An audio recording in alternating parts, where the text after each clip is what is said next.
I thought I'd found paradise. I thought she needed me. I thought retired life in Thailand would heal everything broken inside me. But I didn't know the price of believing someone who smiled while emptying your bank account. This is what happens when you trade loneliness for trust and trust for everything you own. I've spent too many nights staring at the ceiling, wondering how I missed all the warning signs. The truth is, I didn't miss them. I chose to ignore them because the fantasy felt so much warmer than my reality. I'm filming this right now in my study, the only light coming from the monitor, and the shadows feel appropriate for this kind of story. It's a heavy subject, one I've been avoiding for months. What brought me here tonight, pushing me to finally share this, was a message from a viewer named Michael. Michael said he'd been following the channel since I started it, back when I was just sharing travel logs. He told me he'd noticed a shift in my posts, a quietness, and wanted to reach out. His email wasn't about him. It was about the deep, almost crippling guilt he sensed in my silence. As I read his email, the initial feeling was pure, unadulterated dread, because I knew he saw right through me. The second feeling was a sudden rush of sympathy for myself, a tenderness I hadn't allowed in years, realizing that Michael recognized the hurt, not just the mistake. And then there was this overwhelming surge of clarity, forcing me to accept that holding this in was doing more damage than speaking the truth ever could. His note was the gentle shove I needed. Before I open up completely, I have to ask you for a small favor. If this channel has ever helped you feel less alone, please like this video right now. Comment below and tell me if you've ever confused need with love. And if you haven't yet, please subscribe to be part of this community. And honestly, to every single person who clicks and watches, thank you. You are the reason I can turn the camera on. Your consistent support is the scaffolding that holds me up when I feel like everything else is collapsing. This is a true story about loss, deceit, and the blinding power of hope. It's the hardest truth I've ever had to share. Let me take you back to the moment the dream became a lie.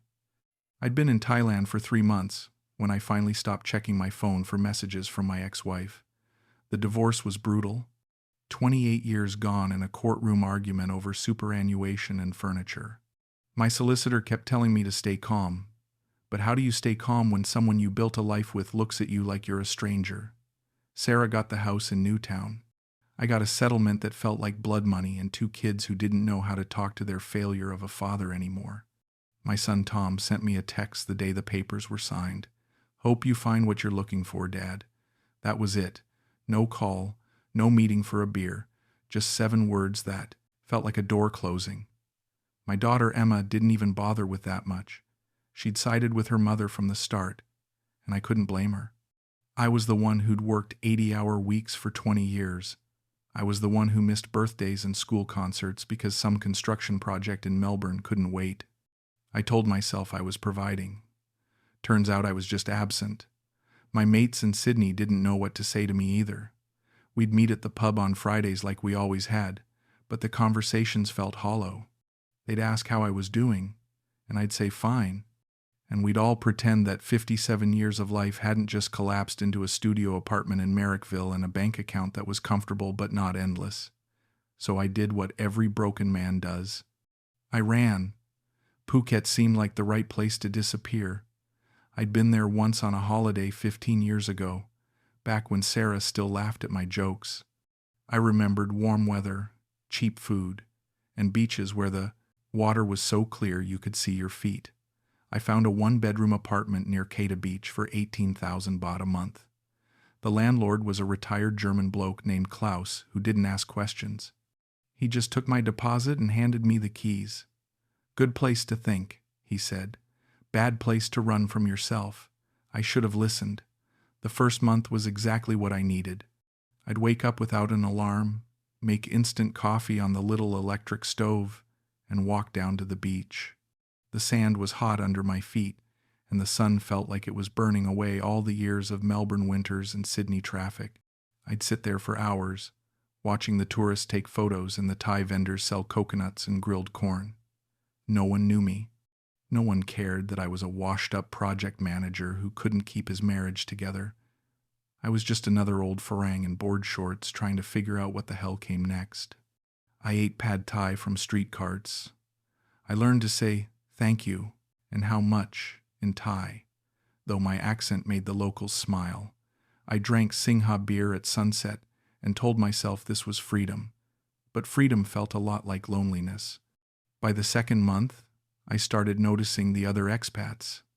Guys like me, older, alone, sitting in bars with that same faraway look in their eyes. Some of them had Thai girlfriends, young women who held their hands and called them darling and looked bored when the men weren't watching.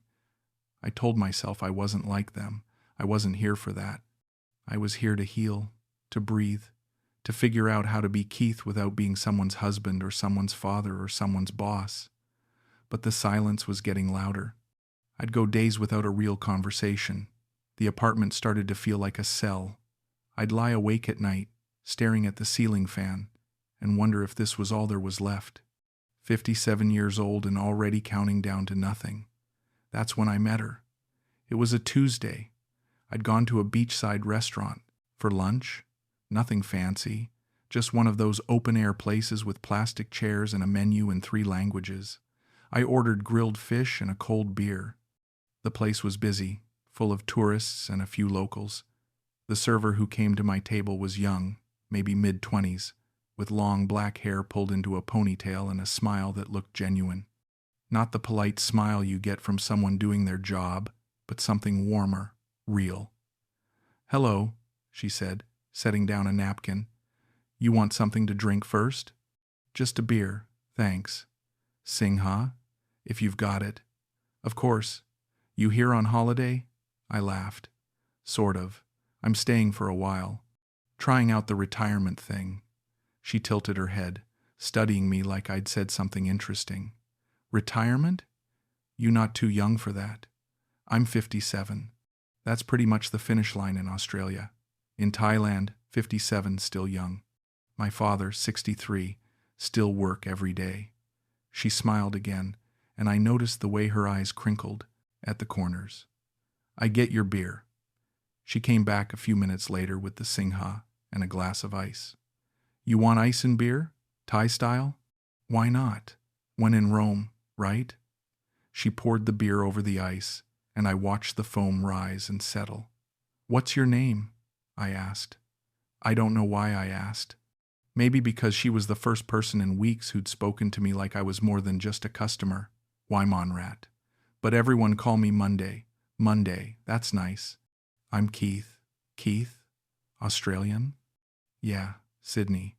I never go Australia. Too expensive. But I want to see kangaroo someday. I laughed, and it felt good. Real. Like something I hadn't done in months. If you ever make it to Sydney, I'll show you where the kangaroos are. She laughed too, a soft sound that made me feel less invisible. Maybe one day. You want to order food now? Or you need more time? I'll take the grilled fish, whatever's fresh. Good choice. I bring soon. She walked away, and I watched her stop at another table, smiling and joking with a group of German tourists.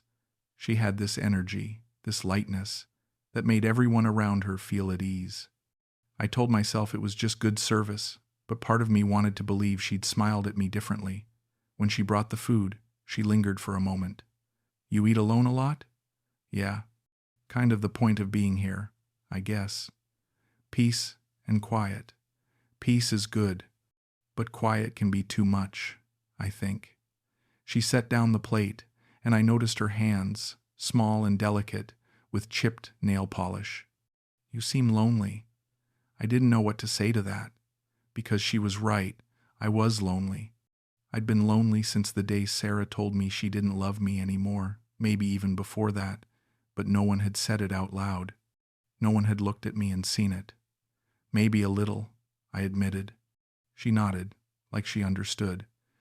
Phuket can be a lonely place if you don't know where to go. Maybe I can show you real Phuket sometime. Not tourist stuff. Real places. I'd like that.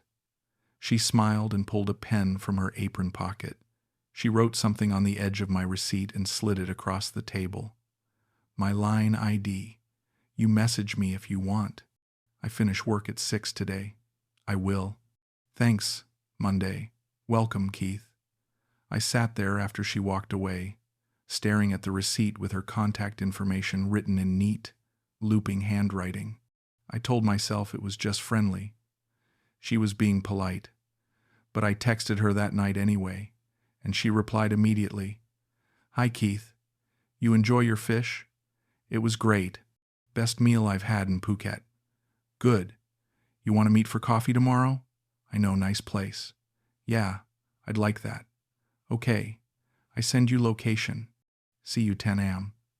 I stared at my phone, at those simple words, and felt something I hadn't felt in years. Hope, or maybe just the idea of it. We met the next morning at a small coffee shop near Chalong Circle. It wasn't a tourist spot, just a local place with mismatched chairs and a menu scrawled on a chalkboard. Mon was already there when I arrived, sitting at a corner table, scrolling through her phone. She looked different out of her work uniform. Younger somehow, in jeans and a loose white t-shirt. She asked, standing up to greet me. Yeah, no problem. This place is great. I would have never found it on my own. That's why you need me, she said, grinning. I order you coffee already. Thai style. Very sweet. You try, okay? Sure, I trust you. She smiled at that, a smile that made me feel like I'd said the right thing. The coffee came in a small glass, dark and milky and almost syrupy with sweetness. It wasn't what I was used to, but it was good. We talked for over an hour. She told me about growing up in Udon Thani, a small city in the northeast. Her family were farmers, rice and cassava, barely making enough to get by. She was the oldest of 4 kids, and she'd come to Phuket 5 years ago to work and send money home. It's hard, she said, stirring her coffee. I work 6 days a week, sometimes 7. My family need everything. My brother want to go university. My sister need new clothes for school. My parents getting old. I'm the only one who can help. That's a lot of pressure. Yes, but it's my duty. In Thailand, children take care of parents. It's our way. I nodded, though I couldn't help thinking about my own kids, who hadn't called in months. Do you ever get a break? Sometimes. But break means no money. And no money means my family suffers, so I don't take breaks. She said it matter-of-factly, like it was just the way things were. No self-pity, no complaints, just acceptance. You're strong, I said. She looked up at me, surprised. You think so? Yeah. I don't know if I could do what you do. You do it too, I think. You work hard for your family in Australia, yes? I did. But I don't think they see it that way. They will. One day they understand. I wanted to believe her. We kept meeting after that. Coffee turned into lunch. Lunch turned into dinner. She'd take me to places I never would have found on my own. Night markets where we ate skewers of grilled pork and sticky rice. Temples tucked away in the hills, quiet and peaceful, where she'd light incense and pray. A small beach near Rawai, where the sand was rough and the water was warm and there were no tourists, just local families fishing and kids playing in the waves. She'd laugh at my terrible attempts to speak Thai, correcting my tones and pronunciation with endless patience. You say it like this, Keith. My pen rai. No problem. Try again. My pen rai. Better. Still sound like Australian man, but better. She told me about her life, her dreams. She wanted to open a small restaurant someday. Nothing fancy, just a place where she could cook the food her mother taught her and not have to work for someone else. How much would that cost? I asked one night over dinner. She shrugged. Maybe 200,000 baht to start, but I never have that much. I send everything home. That's not impossible. If you save a little each month, Keith, you don't understand. I don't have extra. What I make, I send. If I don't send, my family doesn't eat. She looked down at her plate, and I saw something flicker across her face. Shame, maybe, or just exhaustion. I reached across the table and put my hand over hers. I'm sorry. I didn't mean to sound like I was judging. She looked up, and her eyes were wet. You're the first Farang who listens to me like I'm real person, not just girl who serves food. You make me feel seen. I didn't know what to say, so I just squeezed her hand, and she squeezed back. A month in, she moved into my apartment. It happened fast, too fast maybe, but at the time it felt right. She called me one night, crying, "Keith, I need help." "What's wrong?" "My landlord raised my rent. He want 12,000 baht now, but I only pay 8 before. I can't afford. He say I have to leave by next week. Can you find another place? Everything is too expensive, and I need to send money home this week. My father is sick. He need medicine." I don't know what to do. Her voice cracked, and I felt my chest tighten. "Mon, listen.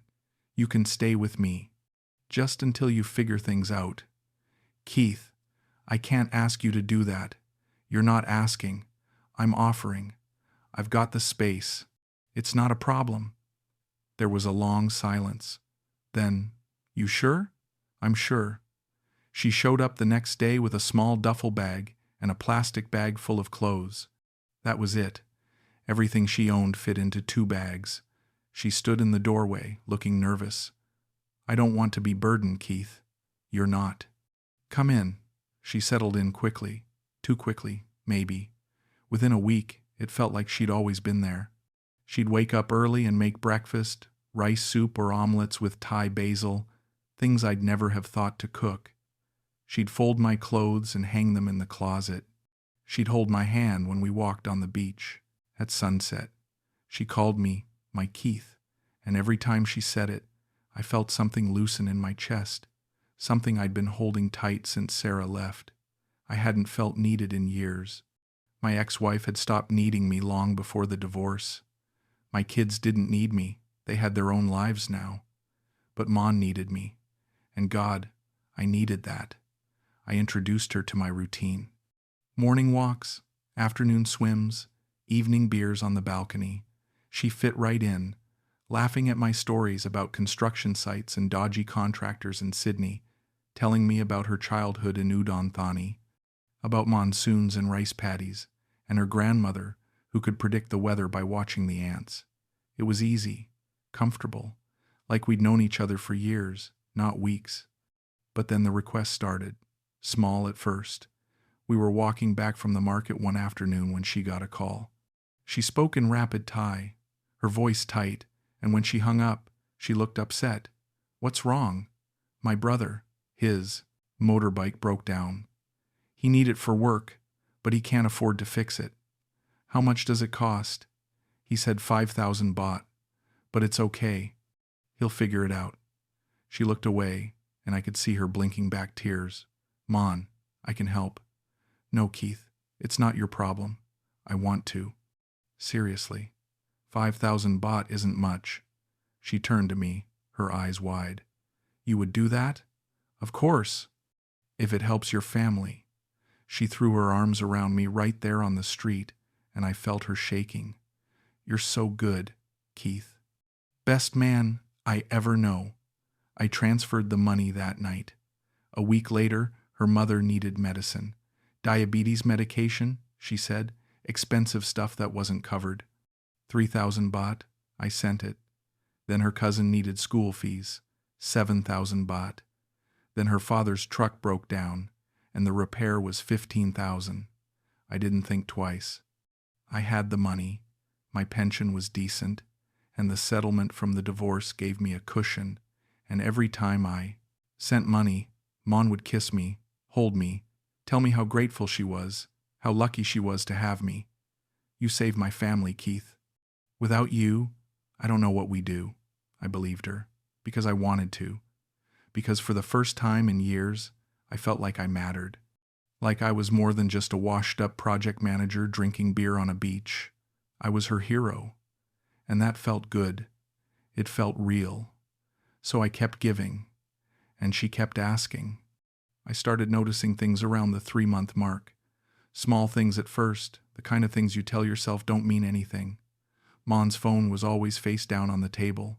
She'd check it constantly, scrolling through messages. But if I walked up behind her, she'd lock the screen. Once, I asked her who she was texting. Just casual. No accusation in my voice. My sister. She always asks me for advice. What kind of advice?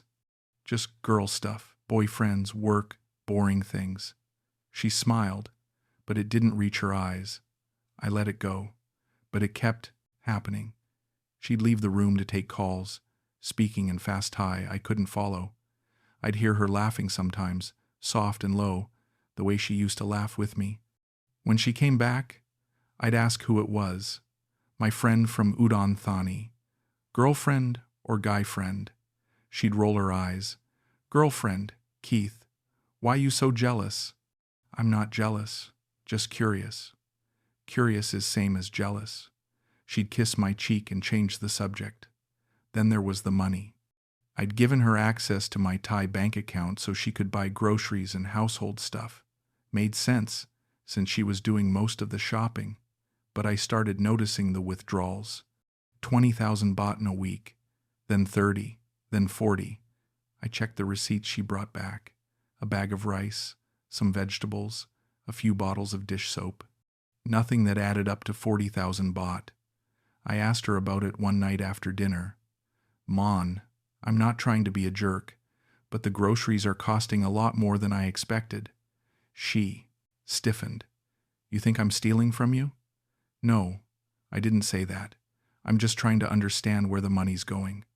Groceries are expensive, Keith. Everything in Thailand is expensive now. You don't know because you don't shop. I'm not accusing you of anything. I just want to understand. She stood up from the table, her face hard. You don't trust me. After everything I do for you. I cook, I clean, I take care of you, and you think I'm taking your money. Mon, that's not what I said. Then what are you saying? Her voice was loud now, sharp, and I felt myself shrinking. Nothing. Forget it. I'm sorry. She stared at me for a long moment, and then her face softened. She came over and sat on my lap, wrapping her arms around my neck. I'm sorry too, Keith. I just get upset when you don't trust me. I love you. You know that, right? Yeah, I know. Good. Because you're the only one who understands me. Without you, I have nothing.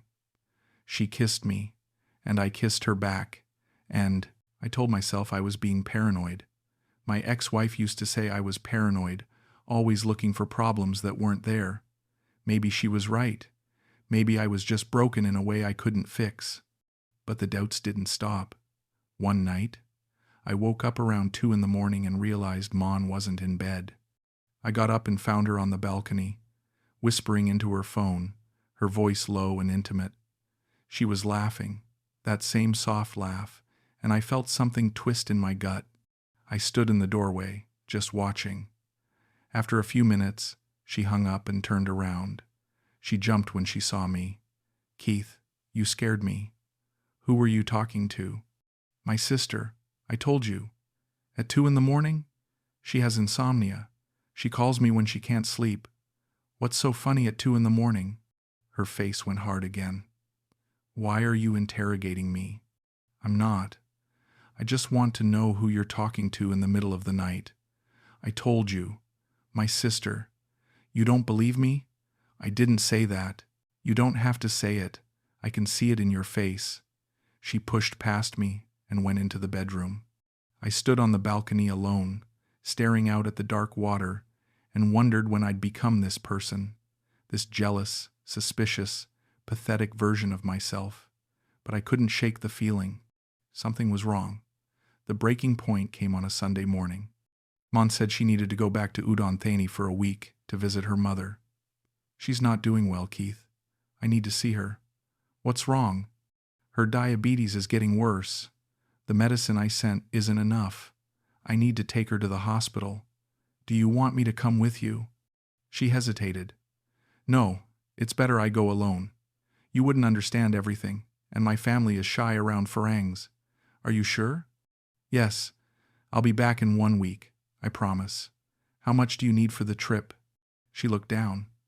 The bus ticket is expensive, and I need money to help with the hospital bills and to fix some things at my parents' house. How much, Mon? 30,000 baht. I know it's a lot, but I'll pay you back. I transferred the money that morning. She kissed me goodbye, her eyes wet with tears. I'm so lucky to have you, Keith. You're my everything. I'll miss you. I'll miss you too. She left around noon, carrying a small bag. I watched her get into a taxi and disappear down the road. Something about the whole thing felt off, but I couldn't put my finger on what. That afternoon, I decided to take a walk into Patong. I needed to clear my head, and the apartment felt too empty without her. I walked through the streets, weaving through crowds of tourists and touts trying to sell me ping-pong show tickets. I stopped at a beachfront bar for a beer, one of those open-air places where you can sit and watch the water. And that's when I saw her. Monday, sitting at a table 20 meters away. She was on the lap of a younger Thai guy, maybe 30, with tattoos up his arms and a cocky smile. His arm was around her waist, and she was laughing, throwing her head back, her hand on his chest. They were drinking cocktails, bright pink things with umbrellas, and she looked happy, relaxed. More relaxed than I'd ever seen her. I stood there, frozen, my beer halfway to my mouth. I waited for her to see me, to realize I was there, to have some kind of explanation. But she didn't see me. She was too busy kissing him. I turned and walked away. My hands were shaking. My chest felt tight, like someone was sitting on it. I walked back to the apartment in a daze, my mind spinning. She'd lied. She wasn't going to Udon Thani. She wasn't visiting her sick mother. She was in Patong, with another man, spending my money. I sat on the balcony for hours, drinking whiskey straight from the bottle, trying to figure out what the hell I was supposed to do. I could confront her. I could kick her out. I could call her and demand an explanation. But part of me didn't want to know, because if I asked, she'd lie again. Or, worse, she'd tell the truth. And I wasn't ready for that. So I did nothing. Mon came home 3 days later, smiling, carrying a plastic bag of snacks. Keith, I missed you so much. She dropped the bag and threw her arms around me. I stood there, stiff, not hugging her back. How's your mother? She's better now. Thank you for the money, Keith. You saved her life. She kissed my cheek, and I felt sick. That's good. Are you okay? You seem quiet. I'm fine. Just tired. She pulled back, studying my face. You sure? Yeah, I'm sure. She smiled and went to unpack her bag. I sat on the couch, staring at nothing, and wondered how much longer I could keep pretending. I stopped eating. I stopped sleeping. Every night, I'd lie in bed next to her, feeling her warmth, hearing her breathe, and I'd replay that moment in Patong over and over.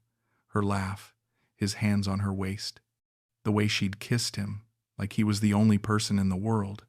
I felt sick. Not because of her, because of me, because I'd been so desperate for someone to need me that I'd ignored every red flag. I'd let myself believe that a 27-year-old woman could fall in love with a 57-year-old divorcee with nothing to offer but loneliness and a decent bank account. How could I have been so stupid? I checked my account one afternoon while Mon was at work. Over 400,000 baht gone in 4 months. My pension wasn't endless. I wasn't rich. And I'd given it all to a woman who was probably laughing about me with her boyfriend. I started drinking more. I'd sit on the balcony with a bottle of whiskey, watching the sun set over the Andaman Sea, and wonder what the hell I was doing in Thailand. My ex-wife's voice echoed in my head. You never learn, Keith. You trust everyone and learn nothing. She'd said that during one of our last fights, when I'd loaned money to a subcontractor who never paid me back. She'd been right then. She was right now. I wanted to confront Monday. I'd rehearse, put it in my head, what I'd say, how I'd stay calm and just ask for the truth. But every time I tried, she'd do something that made me doubt myself. She'd touch my arm, kiss my forehead, tell me she loved me. You're so quiet lately, Keith. Are you okay? I'm fine. You don't seem fine. You barely talk to me anymore. I've just got a lot on my mind. You can tell me anything. You know that, right? She looked so sincere, so concerned, and part of me, God help me, still wanted to believe it was real, but I couldn't keep it inside forever. It was a Thursday night, about a week after I'd seen her in Patong. We were sitting on the couch, watching some Thai drama she liked. She was curled up against me, her head on my shoulder, and I felt the words rising up like bile. "Mon, can I ask you something?"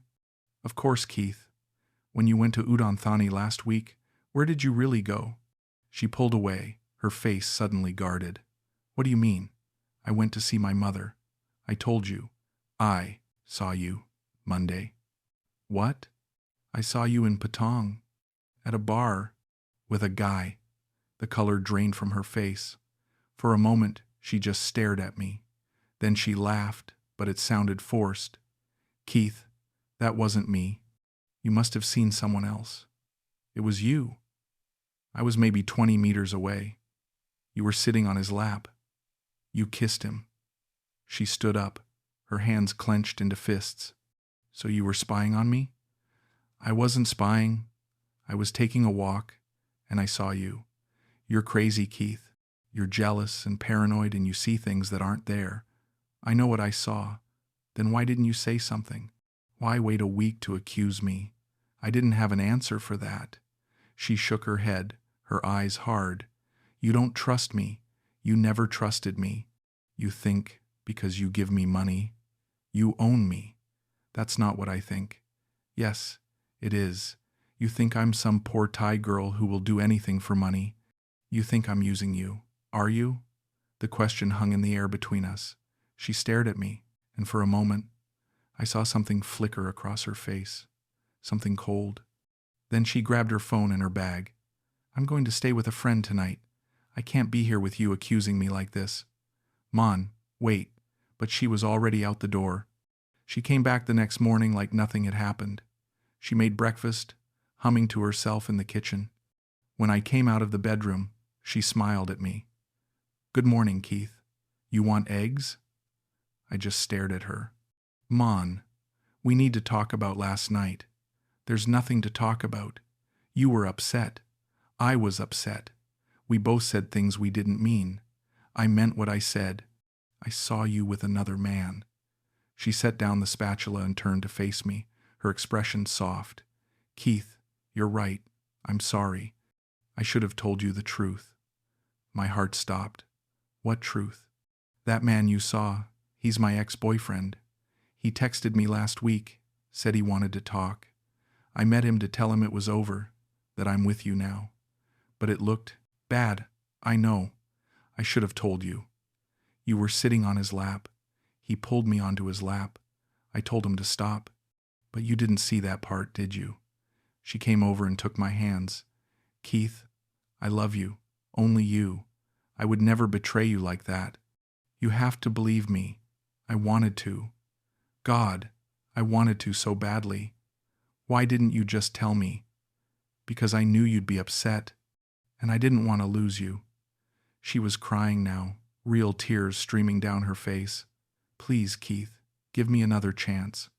I'll never lie to you again." I pulled her into my arms, and she sobbed against my chest. Okay. Monday, I believe you. Thank you, Keith." But even as I held her, I knew something had shifted. I didn't believe her. Not really. I just didn't have the strength to face the truth. The next few weeks were torture. I watched her constantly, looking for signs, for proof. But she was careful now. Her phone stayed locked. She didn't take calls in front of me. She was sweet, attentive, affectionate, like the Mon I'd met 6 months ago, but it felt performative, like she was playing a role. I checked my bank account obsessively. The money kept disappearing, 10,000 here, 15,000 there. When I asked her about it, she always had an explanation. Her father needed a new water pump. Her brother crashed his motorbike and needed hospital bills paid. Her sister's school fees doubled. Every excuse was urgent. Every excuse was believable, and I kept paying. Not because I believed her anymore, but because I didn't know what else to do. She was all I had in Thailand. If I kicked her out, I'd be alone again. And I wasn't sure I could survive that kind of loneliness twice. So I stayed silent, and she kept taking. One night, I couldn't sleep. It was around midnight, and Mon was next to me, breathing softly. I lay there, staring at the ceiling, my mind racing. I needed proof. One way or another, I needed to know. I waited until she was deep asleep, then carefully picked up her phone from the nightside table. My hands were shaking. Her screen was locked, but I knew her passcode. I'd seen her enter it a dozen times. Her birthday. I unlocked the phone and opened her line messages. The first few threads were innocent. Messages with her sister, her friends from work. But then I saw a thread with no name, just a phone number. I opened it. The messages were in Thai, but I recognized a few words. Darling, miss you, love you. There were photos too, recent photos. Mon, at the beach. Mon in bed, wearing one of my t-shirts. Mon smiling at the camera, and then replies from him. Voice messages I was too afraid to play. Heart emojis. Photos of him shirtless, flexing. I scrolled back, my stomach churning. The messages went back months, before she moved in with me, during the time she moved in with me, last week, yesterday. I felt like I was going to be sick. I put the phone back on the nightstand and lay there in the dark, staring at nothing. She stirred next to me, mumbling in her sleep, and I wanted to shake her awake, to scream at her, to demand answers. But what was the point? I already knew the truth. I confronted her the next morning. I waited until she woke up, until she was sitting at the table drinking coffee, looking relaxed and happy. Mon, I need to ask you something, and I need you to tell me the truth. She looked up, wary. Okay, who's the guy you've been texting? Her face went pale. What are you talking about? I saw your phone. Last night. I saw the messages. For a moment, she didn't say anything. Then she set down her coffee cup, her hands trembling. You went through my phone? Answer the question. Monday, who is he? She stood up, her face hard now, all the sweetness gone. You have no right to go through my phone. I have every right when you're living in my apartment, spending my money, and lying to me every single day. I never lied to you. You told me you loved me. You told me you needed me. Was any of it real? She didn't answer. She just stared at me, her jaw clenched. Was any of it real, Mon? She laughed, a bitter, ugly sound. You really want to know? Yes. Fine. No, it wasn't real. I stayed with you because I needed money. That's all. The words hit me like a physical blow. You don't mean that. Yes, I do. You think you're special, Keith? You think I love you? You're an old man. You're boring. You sit around all day drinking beer and feeling sorry for yourself. The only reason I stayed is because you kept giving me money. I gave you that money because you said your family needed it. They did need it. And now they don't, because you gave me enough. I felt my chest tighten, my throat closing up. So everything, the breakfasts, the walks on the beach, all of it, that was just an act? You wanted to feel needed. I gave you that. It was a fair trade. A fair trade? Mon, I thought. You thought what? That I was in love with you? That I wanted to spend my life with some washed-up Farang who ran away from his real life? She grabbed her bag and started throwing things into it. You know what your problem is, Keith? You're so desperate for someone to love you that you don't care if it's real or not. You just want someone, anyone, to make you feel less pathetic. Mon, please, I'm done. I'm leaving.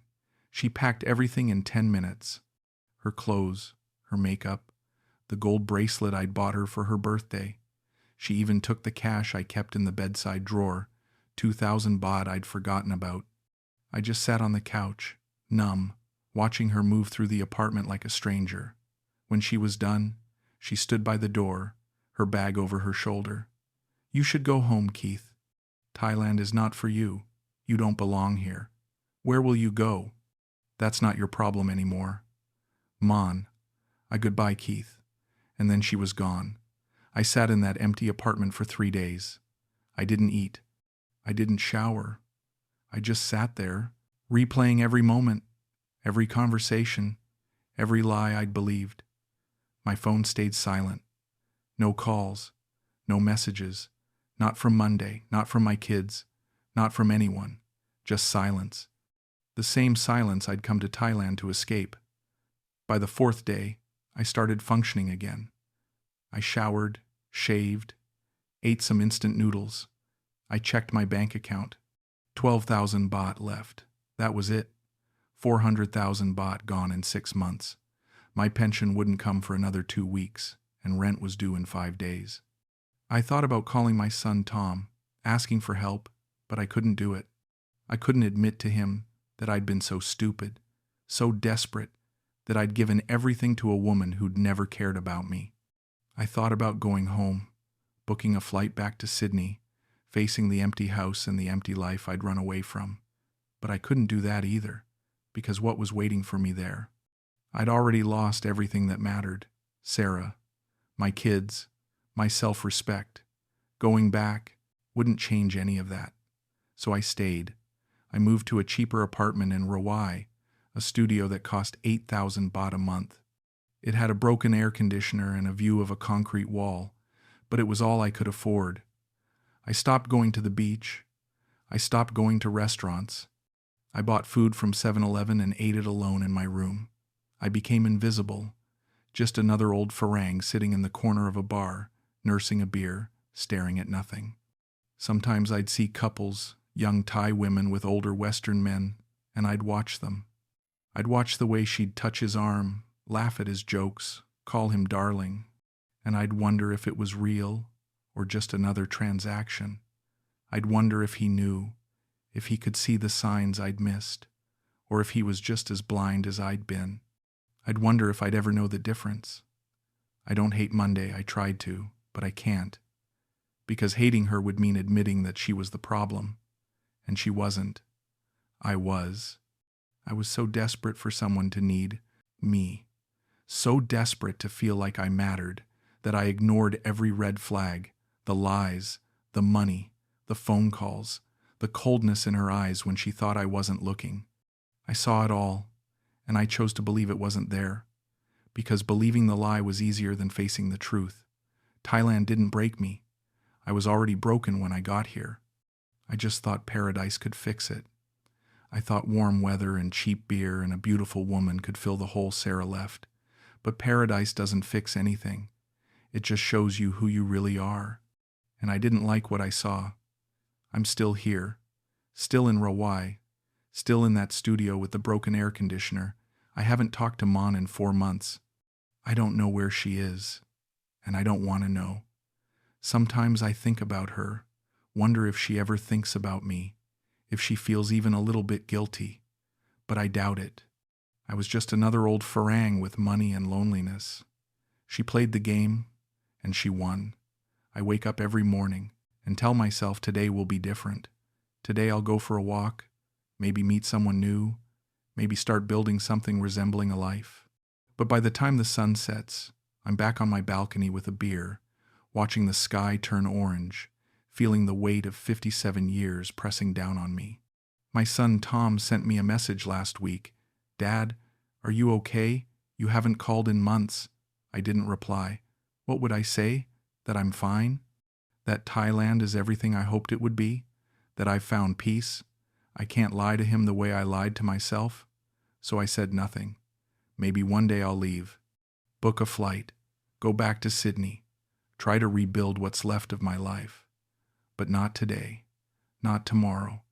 For now, I'm just existing, breathing in and out, watching the days blur together, trying to forget the sound of her voice when she called me her Keith, trying to forget the way I believed her. If you ever think about running away, about starting over in some faraway place, thinking it will fix what's broken inside you, don't, because it won't. Paradise is just another place to be lonely, and loneliness follows you wherever you go. I learned that the hard way. and now I'm learning to live with it.